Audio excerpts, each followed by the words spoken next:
Olá, sejam bem-vindos para o nosso último encontro de radiologia do abdômen.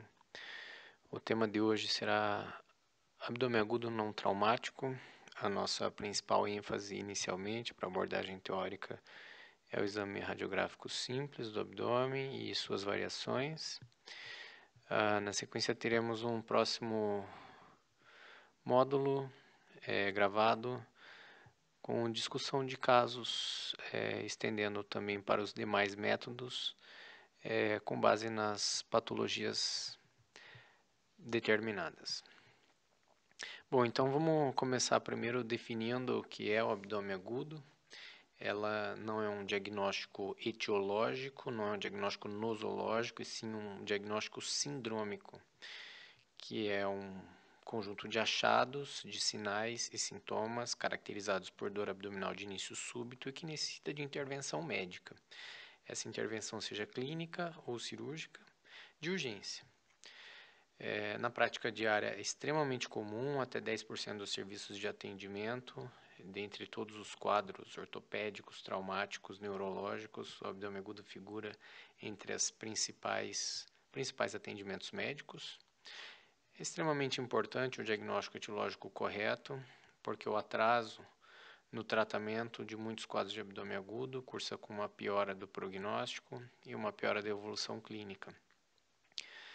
Quando a gente pensa em abdômen agudo, a gente tem que procurar sistematizar algumas das nossas formas de avaliação para ir filtrando e direcionando o nosso olhar diagnóstico de acordo com as queixas do paciente. Por exemplo, nesse quadro, existe divisão de quadrantes associados aos principais achados ou principais diagnósticos relacionados ao abdômen agudo. Por exemplo, quadrante superior direito, alterações como hepatite aguda, colangite, colicite aguda, colilitíase, e alguns diagnósticos aqui que o paciente, quando tem quadro, refere a dor no quadrante superior direito. Devemos inicialmente pensar principalmente nesses diagnósticos e, claro, dependendo do tempo de evolução e dos outros achados associados.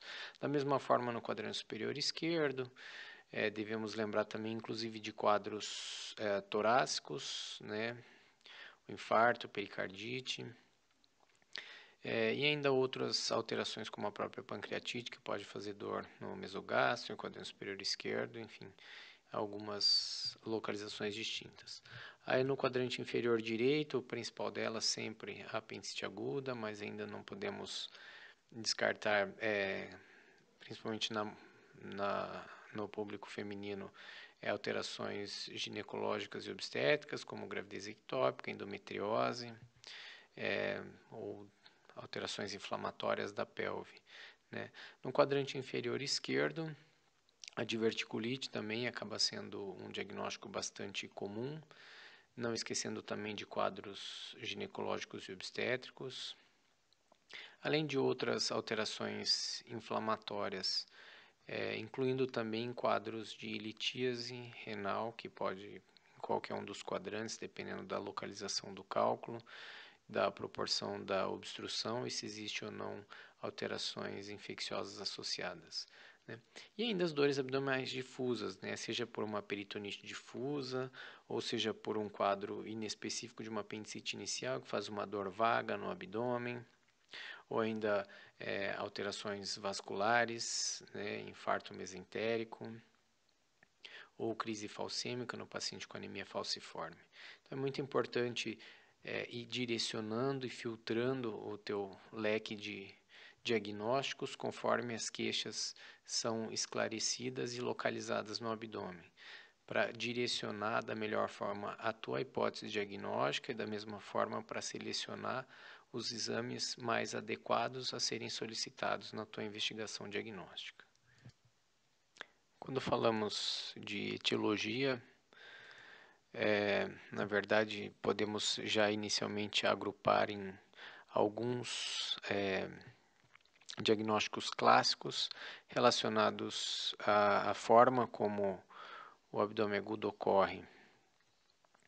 Ou seja, se ele ele está relacionado a uma alteração inflamatória, ou seja, se ele é um abdômen agudo inflamatório, como na apendicite, na diverticulite, ou se ele é um abdômen agudo perfurativo, como na úlcera duodenal perfurada, ou mesmo uma diverticulite aguda complicada com perfuração, ou se ele é um abdômen agudo obstrutivo, seja pela presença de um tumor, presença de brida, aderências que fazem uma obstrução intestinal, ou ainda se ele é um abdômen agudo vascular ou hemorrágico, ou seja, uma dissecção de aorta, uma ruptura de aneurisma de aorta abdominal, um infarto mesentérico. E ainda existe uma outra subdivisão que, dependendo dos autores, ele é reenquadrado nos demais subtipos, que é o abdômen agudo ginecológico. Por que ele pode se enquadrar nos demais tipos? Porque se, por exemplo, for uma torção de ovário, ele pode ser um abdômen agudo vascular. Se for um abscesso tubo-ovariano, pode ser um abdômen agudo inflamatório. Então, de acordo com a etiologia, a gente pode dizer abdômen agudo inflamatório, abdômen agudo perfurativo, abdômen agudo obstrutivo, abdômen agudo vascular e, eventualmente, relacionado a causas ginecológicas e obstétricas. Né? É importante, com base nos achados clínicos, nas queixas e nos dados de exame físico, juntamente com exames laboratoriais, decidir se os exames são de fato necessários ou não para confirmar a suspeita diagnóstica. Né? Além de confirmação diagnóstica, os exames de imagem também podem ser utilizados para planejamento terapêutico, né? Mas nem sempre um exame de imagem ele é indispensável no diagnóstico do teu abdômen agudo. Lembrar sempre que a avaliação clínica e os dados são soberanos na decisão terapêutica. Nesse quadro seguinte, mostrando, por exemplo, alguns tipos de abdômen agudo, por exemplo, inflamatório, que poderia incluir nesse quadro de abdômen agudo inflamatório, apendicite, diverticulite, colecistite, pancreatite. Vejam mais uma vez que abdômen agudo, então, não é um diagnóstico etiológico. Abdômen agudo é um quadro sindrômico de dor abdominal. Então, qualquer paciente com quadro de dor abdominal aguda que necessite algum tipo de intervenção clínica ou cirúrgica, ele tem ou você está diante de um paciente com quadro de abdômen agudo, né? Que pode ser de origem inflamatória, perfurativa, obstrutiva, etc., conforme aqui descrito ou exemplificado nessa tabela para vocês. Com relação à abordagem do abdômen agudo, quando falamos do ponto de vista de imagem, né? Uma vez que exista a necessidade de confirmação diagnóstica pelos métodos de imagem, não temos um consenso ainda, né, de acordo com a disponibilidade dos métodos, de acordo com cada país, de acordo com a quantidade de verbas disponíveis e a localidade, é utilizada de uma forma. Como via de regra, em países como nos Estados Unidos, a tomografia acaba tendo hoje o papel principal na abordagem dos quadros de abdômen agudo não traumático. No Brasil ainda nos apoiamos bastante na radiologia convencional, eventualmente na ultrassonografia, quando disponível, ultrassonografista. E a tomografia em algumas situações, serviços maiores ou com maior quantidade ou disponibilidade de verbas. Vamos começar aqui falando da radiologia convencional, pois ela ainda é muito utilizada e bastante disponível, né? Ela é comumente utilizada na avaliação inicial pelo baixo custo, pela ampla disponibilidade, né? Ela não tem uma sensibilidade muito alta e nem uma especificidade muito alta para causa de dor abdominal, por isso é importante sabermos as 3 principais situações nas quais ela pode ser útil para a tua elucidação diagnóstica. Ou seja, se você está suspeitando de um abdômen agudo obstrutivo, ou seja, o paciente tem sinais de obstrução intestinal, tem distensão abdominal, tem alterações no teu exame físico, tem alteração do hábito intestinal, eventualmente vômito, se está com um quadro sugestivo de obstrução, os exames radiológicos convencionais podem te ajudar a confirmar esse diagnóstico. Da mesma forma, um paciente com um quadro de suspeita de perfuração de víscera oca, uma suspeita de perfuração de úlcera gástrica, úlcera duodenal, um paciente com peritonite difusa, né, ou ainda em ingestão de corpos estranhos, né, na localização de corpos estranhos, ou quando há suspeita de ingestão de corpo estranho, né. Isso normalmente acontece em pacientes psiquiátricos, crianças, eventualmente idosos com Alzheimer, que não é possível a exata constatação, né, por meio só de história, se houve ou não risco de aspiração ou ingestão de algum corpo estranho. A radiografia ela pode ajudar na localização e na confirmação desse diagnóstico da mesma forma. Com relação à ultrassonografia, um exame também de baixo custo, também bastante disponível. No entanto, é importante que haja também disponibilidade de um médico, radiologista ou ultrassonografista para fazer esse exame. Depende também do paciente, das condições clínicas dele, ou seja, se é um paciente que tem uma distensão abdominal importante, como nos casos, por exemplo, de abdômen agudo obstrutivo, o exame ultrassonográfico ele vai ter limitação importante, pois o ar não vai permitir a adequada condução das ondas e formação de imagens, né, bem como pacientes obesos, principalmente pacientes extremamente obesos, né, o ultrassom é muito limitado, principalmente ainda se for para buscar alterações pequenas, como cálculos menores do que 5 milímetros, ou alterações relacionadas à uropatia obstrutiva, né, ou mesmo pacientes com algumas alterações de vias biliares, suspeita de coledocolitíase no paciente obeso ainda é muito mais desafiador do que num paciente com biotipo médio. De qualquer forma, o uso do ultrassom ele acaba racionalizando o uso da tomografia, ou seja, existem alguns casos que podem ser resolvidos sim com ultrassom, confirmação de quadros de apendicite aguda, por exemplo, ou quadros de urolitíase, em pacientes com biotipo intermediário. Pode ser resolutivo em grande parte dos casos, minimizando o uso da tomografia, salvando recursos e poupando o paciente de radiação ionizante, né? Passando então para a tomografia, a gente sabe que ele é o método de maior acurácia na avaliação, na investigação e esclarecimento etiológico da dor abdominal, com uma sensibilidade e especificidade bastante alta, próxima de 95%. Tem uma sensibilidade bastante maior comparado à radiografia convencional nos quadros de abdômen obstrutivo, principalmente quando falamos da localização, ou seja, do nível da obstrução, em função de ser um método multiplanar, tridimensional. Isso facilita e viabiliza muito a nossa identificação, até para planejamento terapêutico. O uso da tomografia sem contraste ela tem sido proposto em alguns serviços como alternativa às radiografias simples ou às rotinas de abdômen agudo, como costumamos nos referir ao conjunto de radiografias para avaliação do paciente com quadro de abdômen agudo não traumático. Isso tem sido bastante utilizado em serviços maiores. Dado a eficiência, a sensibilidade e a especificidade do método, bem como a rapidez, né, o exame de tomografia é realizado em alguns segundos, enquanto qualquer exame laboratorial ou demais exames levam um tempo mínimo para realização. Sempre pesar riscos, benefícios, suspeita clínica, faixa etária do paciente, presença de gestação, porque é um exame que tem radiação ionizante. E eventualmente fazemos uso do contraste iodado, que não é inócuo também, tem risco de reações adversas, bem como agravar ou desencadear um quadro de insuficiência renal, pela utilização do contraste, principalmente em pacientes com função renal prejudicada.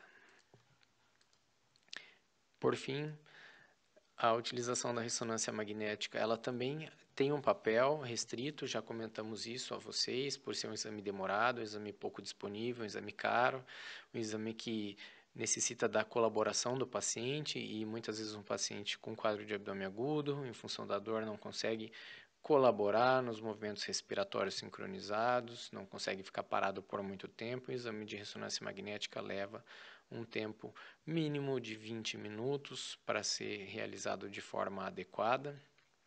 Mas em algumas situações, quando o exame ultrassonográfico não foi conclusivo, não permitiu uma elucidação etiológica e a tomografia deve ser evitada, como no caso de gestantes, ou eventualmente em crianças, quando decide-se poupar a criança de radiação ionizante. É uma boa alternativa, com uma acurácia bastante semelhante à tomografia no esclarecimento de casos de abdômen agudo inflamatório, como por exemplo apendicite. E lembrar das limitações do método, das incompatibilidades com alguns dispositivos. Vamos agora então falar da rotina de abdômen agudo, da avaliação radiográfica do abdômen, conforme as 3 incidências que foram faladas no nosso primeiro encontro. Ela é composta essencialmente de 3 incidências, que é o tórax em PA ortostático. Visualizamos as estruturas torácicas, é um raio-x de tórax normal. Uma radiografia com o paciente em decúbito dorsal, que seria a mesma incidência do rins, ureteres e bexiga, ou RUB, e uma radiografia do abdômen em posição ortostática.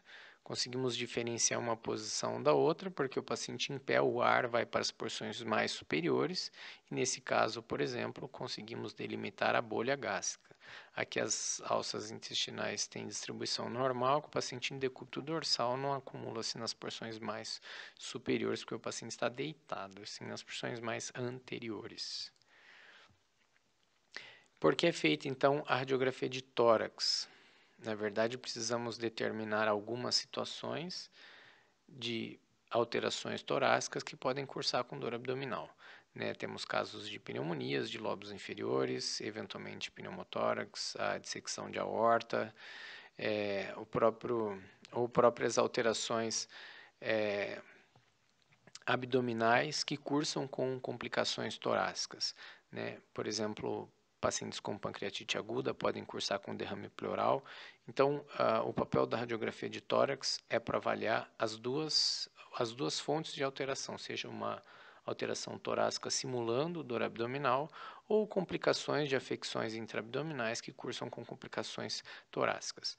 Além disso, é importante lembrar que com a radiografia de tórax feita em PA, e em inspiração também observamos muito bem as cúpulas diafragmáticas e, portanto, a visualização do contorno diafragmático é muito bem avaliado para caracterização então do pneumo peritônico, o ar livre dentro da cavidade abdominal e com o paciente na posição em pé tende-se a acumular principalmente entre o domo hepático ou entre a superfície hepática e a cúpula diafragmática, fazendo então o sinal do crescente diafragmático. Nós vamos avaliar nas próximas imagens. Aqui temos 3 casos distintos então de pacientes com suspeita de abdômen agudo, no qual o abdômen agudo, ele na verdade tinha origem torácica, eram quadros torácicos simulando um quadro abdominal. O primeiro quadro, olhamos a radiografia de tórax, o que chama a nossa atenção, tentem exercitar o raciocínio de vocês. Vemos um alargamento mediastinal, vemos um alargamento de todo o contorno da aorta associado à tortuosidade, um quadro de uma dissecção aórtica, simulando um quadro de abdômen agudo. O segundo caso, avaliamos essa radiografia de tórax, buscando eventuais alterações na transparência dos pulmões, bem como a avaliação das demais estruturas. Vimos uma alteração na densidade dessa base pulmonar direita. Temos então um foco de consolidação, um quadro de pneumonia podendo cursar com um quadro de dor abdominal.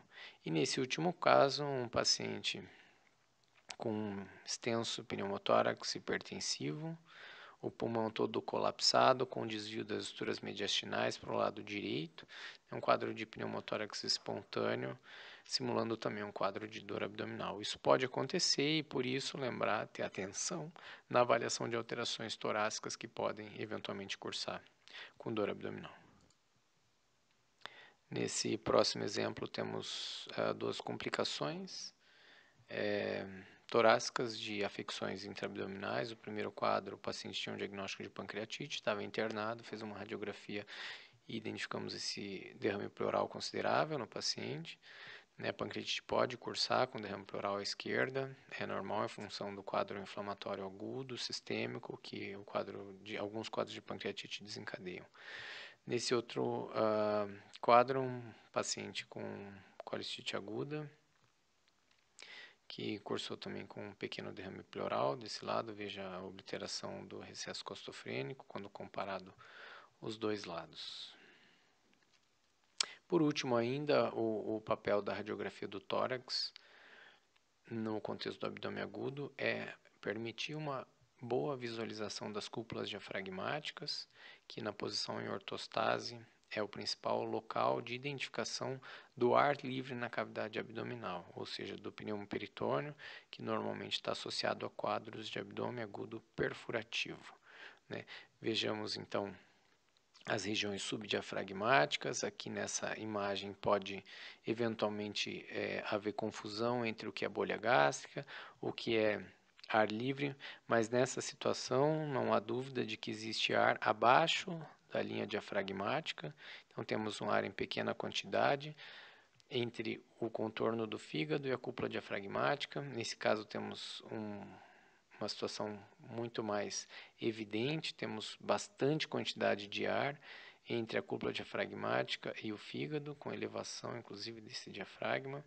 Desse lado também fica bem fácil visualizar dos dois lados ar livre dentro da cavidade abdominal. A bolha gástrica aqui, ela é melhor delimitada pelo fundo gástrico, ela não é delimitada pela curvatura do diafragma, e sim pela curvatura do fundo gástrico. E aqui temos ar livre em grande quantidade no interior do abdômen. Lembrar que as pequenas alterações sutis, elas podem passar despercebidas, por isso é necessário bastante atenção na avaliação da radiografia de tórax, e caso haja dúvida, podemos lançar mão de incidências adicionais que serão discutidas a seguir. Na sequência, então, vamos demonstrar uma incidência adicional na avaliação do paciente com suspeita de pneumoperitônio, que é o decúbito lateral esquerdo com raios horizontais, ou ainda em pacientes debilitados, incapazes de ficar em pé, para realizar a radiografia do abdômen em ortostase e a radiografia do tórax. Muitas vezes colocamos o paciente de lado, sempre do lado esquerdo, com raios horizontais, para que o ar livre na cavidade abdominal se acumule novamente entre o fígado e a cúpula diafragmática. Então, caso haja dúvida diagnóstica de pneumo peritônio, caso haja impossibilidade do paciente permanecer de pé, podemos então solicitar uma radiografia em decúbito lateral com raios horizontais. Nesse caso, obviamente que não havia dúvidas, mostrando sinal do crescente diafragmático, com extensa quantidade de ar livre dentro da cavidade abdominal. Reparem mais uma vez, a bolha gástrica, ela não segue a curva diafragmática, ela serve a curvatura do estômago. Desse lado, novamente, grande quantidade de ar livre no interior da cavidade abdominal. E aqui um decúbito lateral mostrando o ar, então, acumulado entre os bordos hepáticos e a superfície da parede da transição tóraco-abdominal.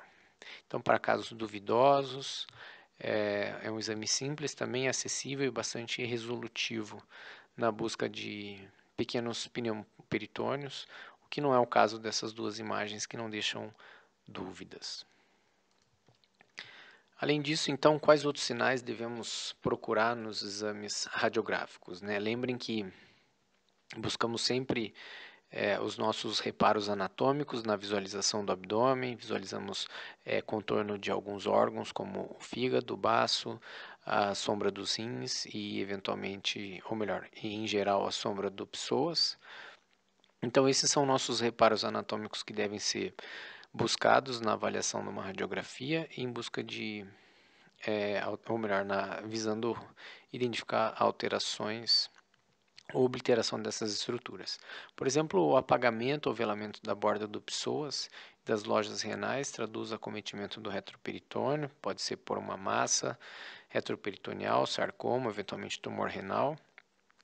Nesse caso, temos inclusive deslocamento de algumas alças, ou a sombra do psoas não é adequadamente delimitada. Então, temos uma massa nessa região, claro que em função do método, da resolução do método não é possível esclarecer, mas sim vemos uma alteração que oblitera o contorno habitual dessa região. Da mesma forma, essa é uma radiografia de uma criança, vejam as físis abertas ainda, mostrando o deslocamento da flexura esplênica do cólon superiormente, a indefinição do contorno do psoas, e aqui podemos supor a existência de uma massa volumosa, que é uma criança com tumor de Wilms bastante volumoso. Outros sinais que devem ser buscados, além da obliteração de alguns de borda do músculo psoas, é a indefinição de alguns outros contornos viscerais, como por exemplo, no caso de ascite extensa,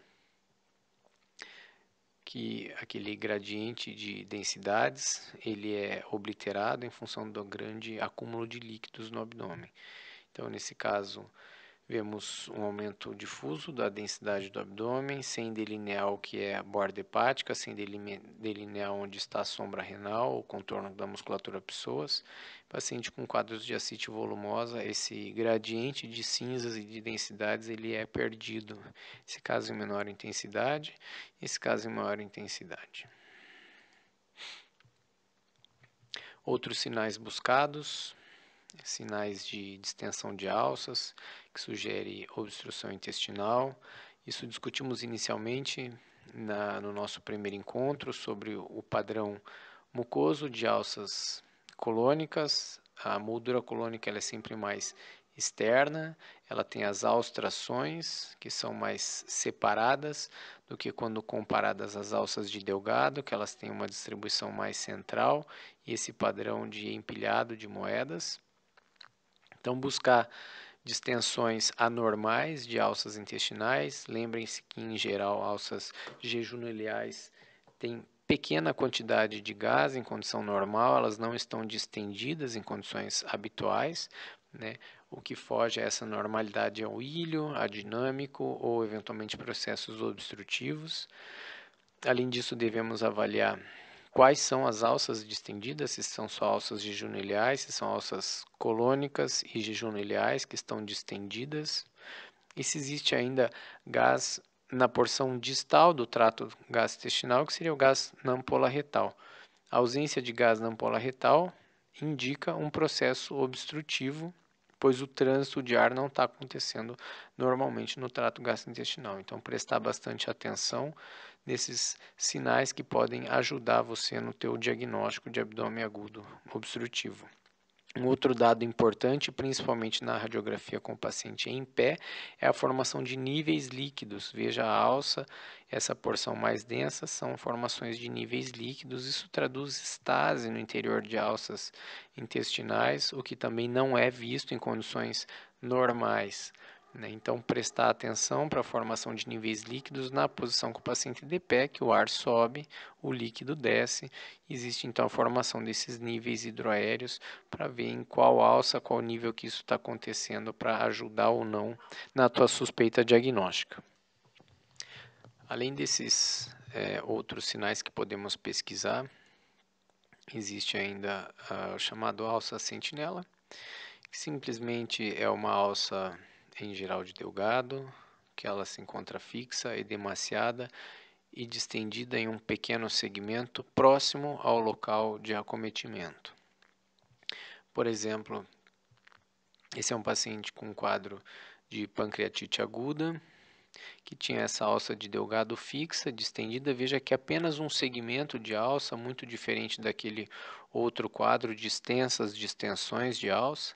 Nesse quadro apenas um segmento de extensão de alça, assim como nessa situação também apenas um segmento de alça, distendido fixo, normalmente em função de um processo inflamatório por contiguidade, que a alça fique demasiada, sem grande movimento de peristalse, próxima à região.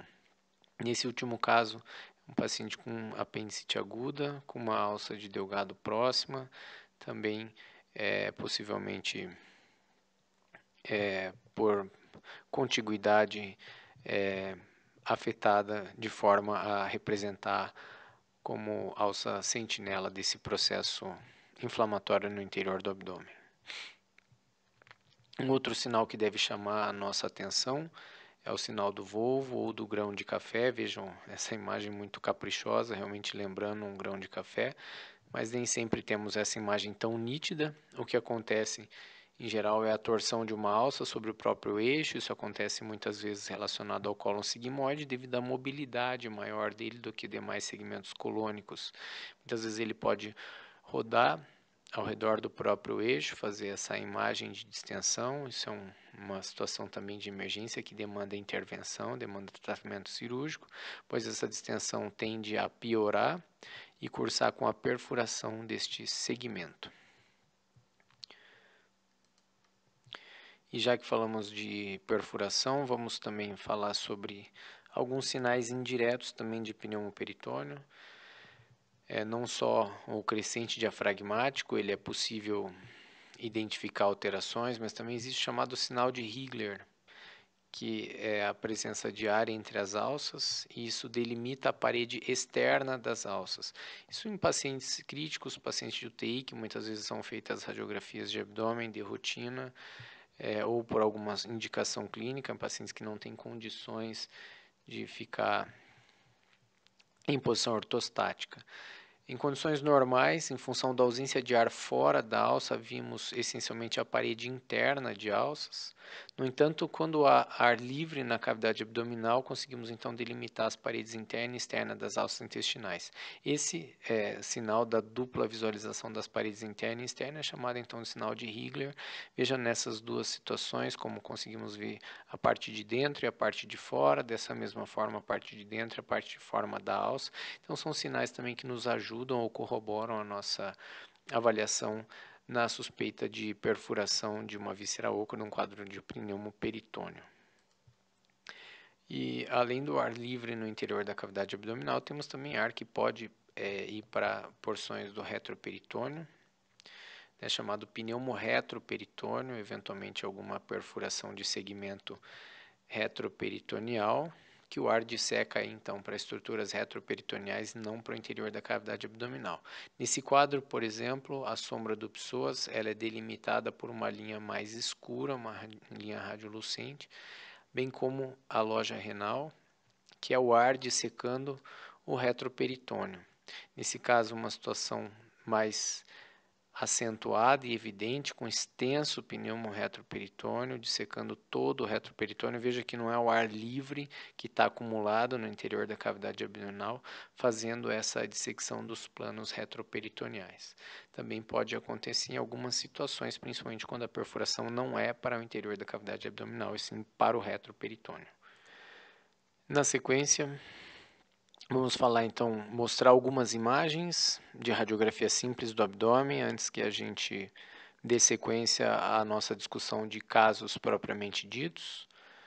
Vamos mostrar então uma radiografia do abdômen normal.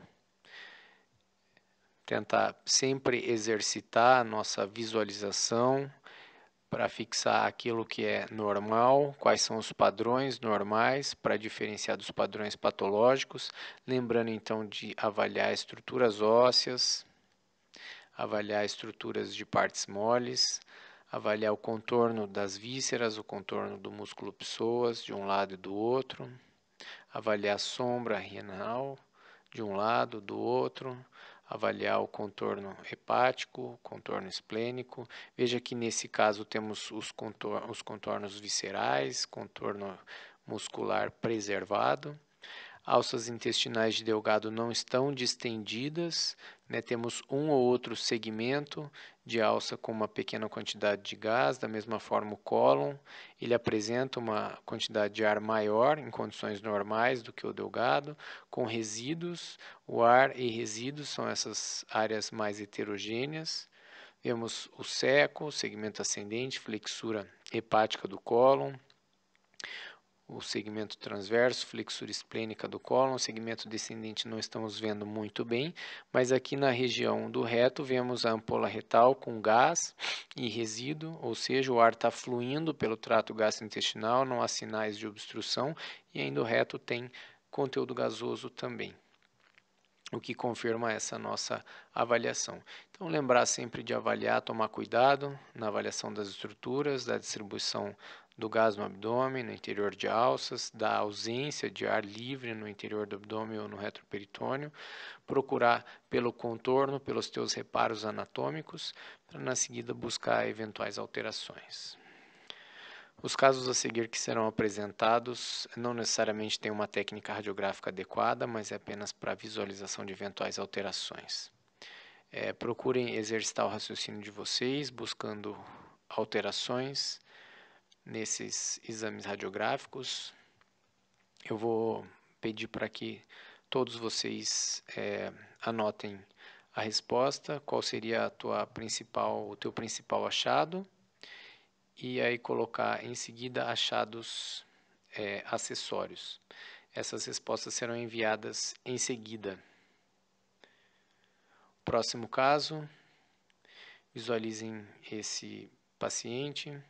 O que vocês enxergam de mais evidente? Existe alguma alteração? Qual é essa alteração? O que está mais chamando a atenção de vocês para esse caso? Um outro quadro. Gostaria de saber a opinião de vocês sobre a possibilidade ou não de eventuais alterações e qual seria a principal alteração.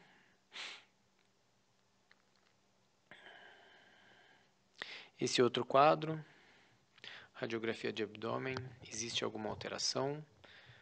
O que seria essa alteração?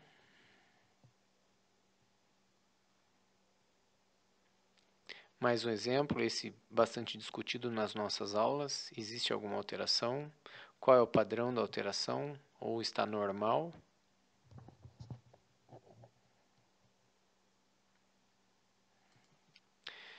Esse outro quadro, a radiografia está um pouco granulada, mas é possível avaliar uma pequena alteração. Vocês conseguem decifrar onde está essa alteração e o que seria ela? Neste outro quadro, existe alguma alteração evidente? Qual seria essa alteração?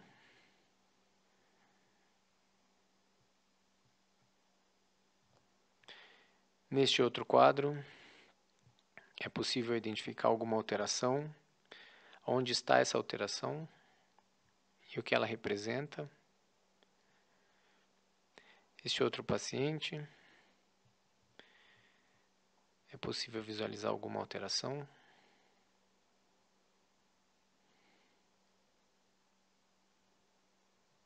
E esse nosso último paciente, existe alguma alteração? Qual é essa alteração? E em que posição foi obtida essa radiografia? Desta aula é só. Na sequência, haverá uma outra gravação com 6 casos clínicos envolvendo outros métodos diagnósticos com diferentes situações clínicas de abdômen agudo, seja obstrutivo, inflamatório ou perfurativo.